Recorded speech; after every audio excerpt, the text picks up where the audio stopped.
Hello everyone. हम लोग आज देखने जा रहे हैं कि प्रोटीन और पॉलीपेप्टाइड चेन कैसे बनता है।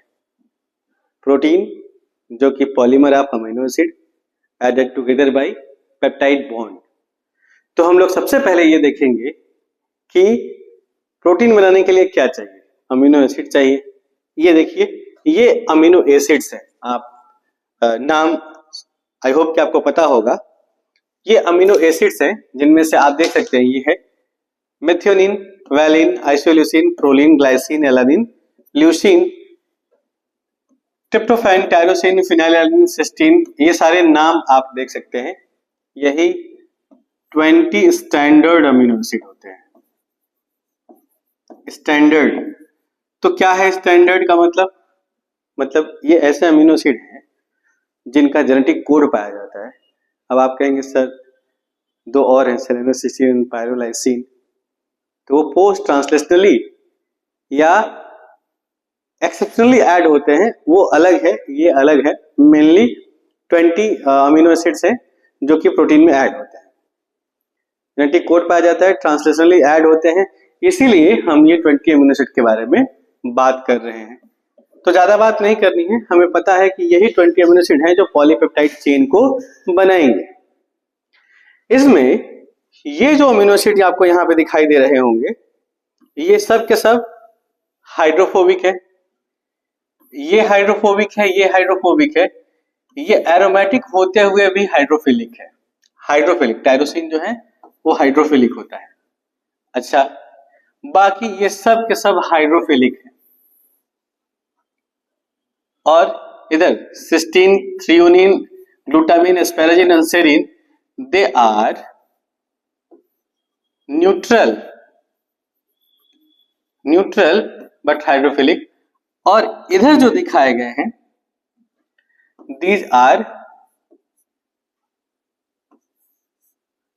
Negatively charge amino acid and ऊपर जो तीन दिखाए गए हैं they are positively charged amino acid. इन्हीं से मिलकर पॉलीपेप्टाइड चेन बनेगी। तो आइए देखते हैं कि कैसे बनता है पॉलीपेप्टाइड चेन। ये यहाँ पे आप देख रहे होंगे कि मल्टीपल अमीनो एसिड को जोड़ के, जैसे अमीनो एसिड ऊपर लिखा हुआ है, अमीनो एसिड 4 अमीनो एसिड लिखा गया है। इनको जोड़ के एक पॉलीपेप्टाइड चेन बनाई जा रही है। Polypeptide chain N terminal to C terminal, N to C. और बीच में क्या है?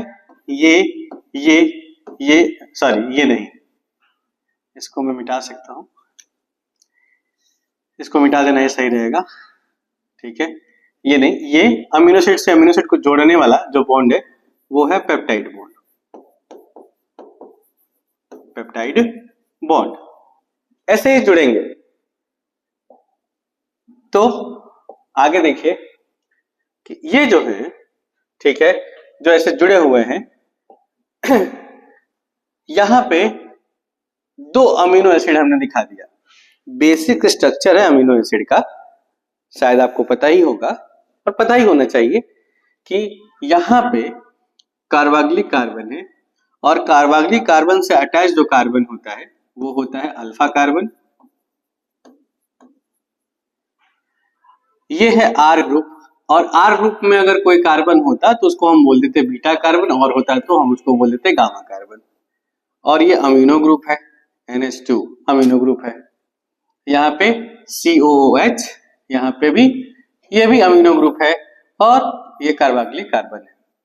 अगर इसको ड्रॉ करना हो तो हम भी आसानी से ड्रॉ कर सकते हैं, आप भी कर सकते हैं। Alpha carbon, carboxylic carbon, amino group, यहाँ पे हाइड्रोजन, और यहाँ पे आर ग्रुप। अगर ये जो आर ग्रुप है, अगर यहीं पे ये CH3 हो जाता है जो कि एलानिन होता है,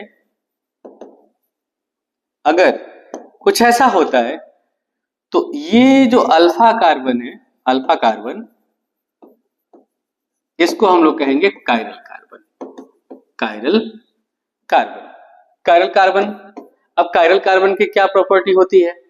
कायरल कार्बन जो होते हैं ऑप्टिकली एक्टिव होते हैं। ऑप्टिकल एक्टिविटी का क्या मतलब होता है?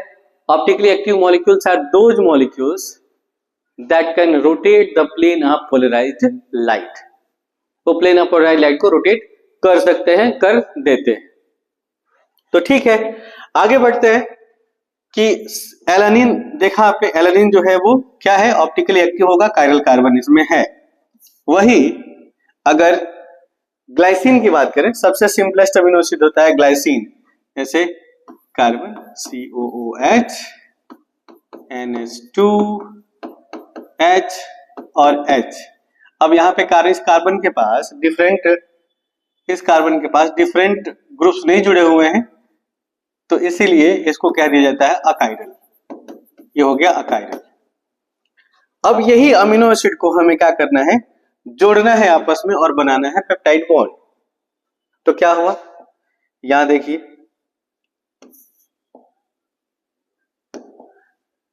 यहां पे ये जो अमीनो एसिड है इसका OH पोर्शन और ये जो अमीनो एसिड है इसका हाइड्रोजन, ये दोनों एक साथ यहां से रिमूव हो रहे हैं। बाद में चल के H2O बनेगा, डिहाइड्रेशन रिएक्शन इसको बोल रहे हैं, रिमूवल ऑफ वाटर। ये तो पेप्टाइड बॉन्ड है, बहुत सारी प्रॉपर्टीज इसकी होती हैं। पेप्टाइड बॉन्ड के बारे में हम लोग डिस्कस करेंगे। प्लेनर होता है, नॉन रोटेटरी होता है, टोपोलॉजिकली कंस्ट्रेंट होता है, नॉर्मल कार्बन नाइट्रोजन बॉन्ड नहीं होता है, इसकी लेंथ थोड़ी बड़ी होती है, प्लेनर होता है। ये सारी प्रॉपर्टीज की है, ओमेगा के नाम से इसको जानते हैं। लेकिन यहाँ पे हम लोग बस ये समझने जा रहे हैं कि ये अमीनो एसिड दोनों आपस में जुड़ेंगे कैसे। तो यहाँ पे आप देख रहे हैं कि यहां और यहां ये दो अमीनो एसिड आपस में जुड़ने की कगार पे है। कैसे जुड़ेंगे, आगे ये रिएक्शन हो गया। अब देखिए यहां पे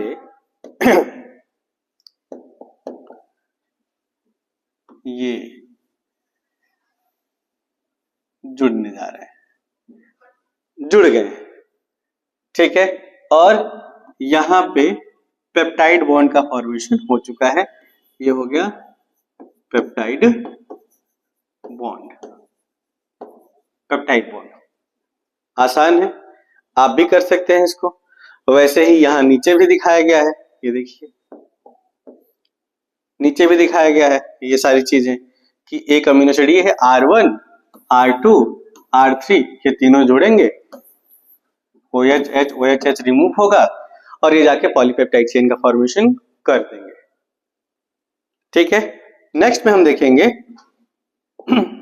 कि कैसे वाकई में कैसे पॉलीपेप्टाइड चेन का फॉर्मेशन होता है। मैं खुद ड्रॉ करने जा रहा हूं, आप भी देख के इसको ड्रॉ कर सकते हैं अपनी कॉपी में, मेरे साथ साथ आप ड्रॉ कर सकते हैं। जैसे यहां देखिए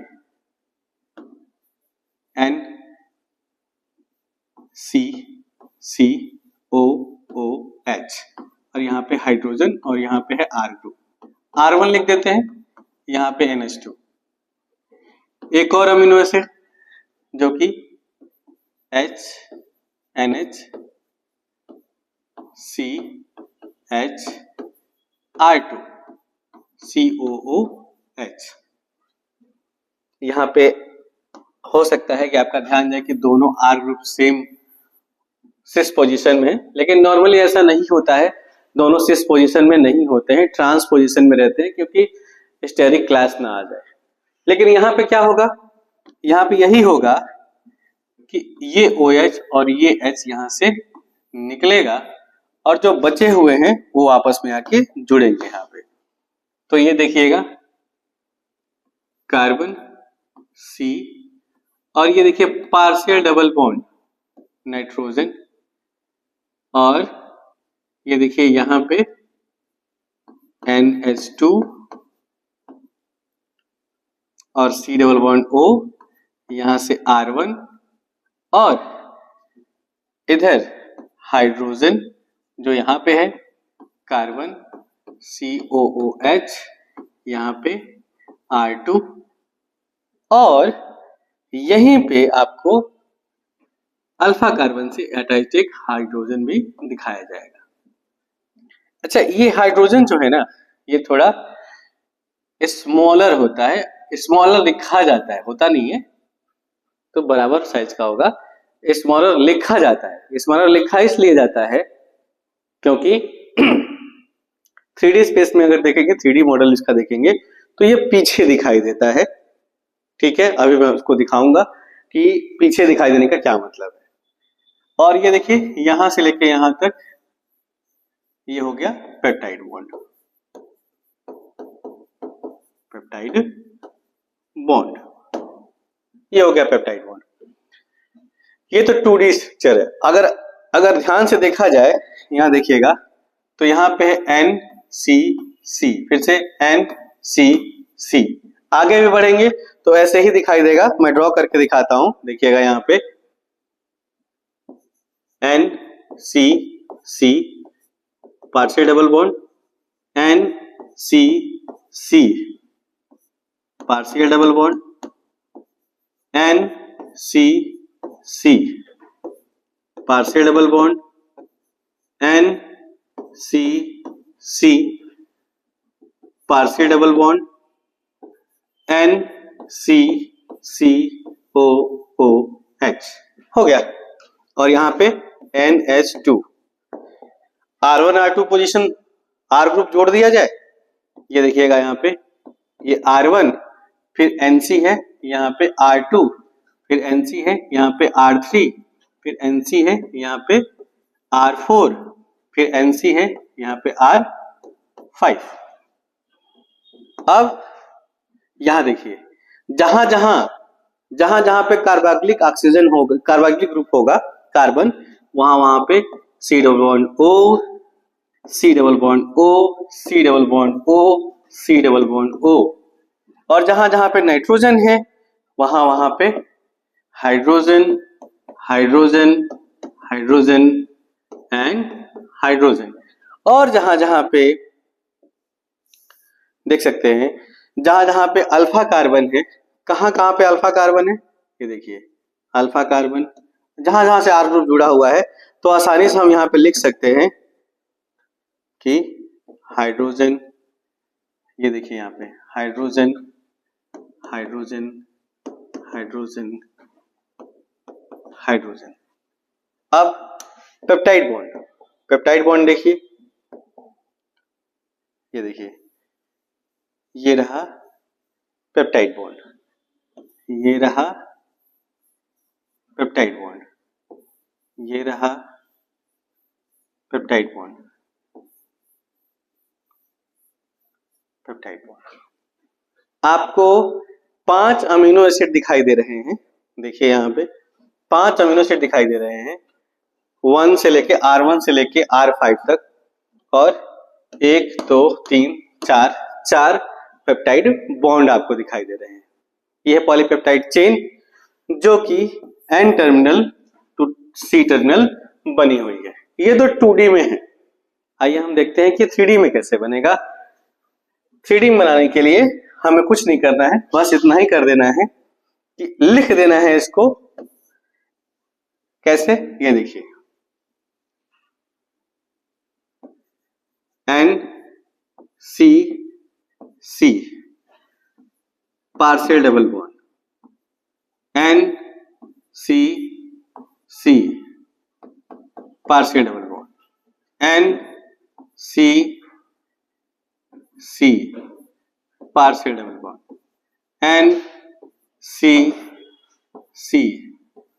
पार्शियल डबल बॉन्ड, NCCOOH, और यहाँ पे NH2। सेम वही काम, जहां जहां आपको दिखाई दे अल्फा कार्बन, वहां से जोड़ देना है R1 R2। डिफरेंट टाइप का अमीनो एसिड बता रहा है ये, R3 R4, R group change होगा तो अमीनो एसिड चेंज हो जाएगी R5।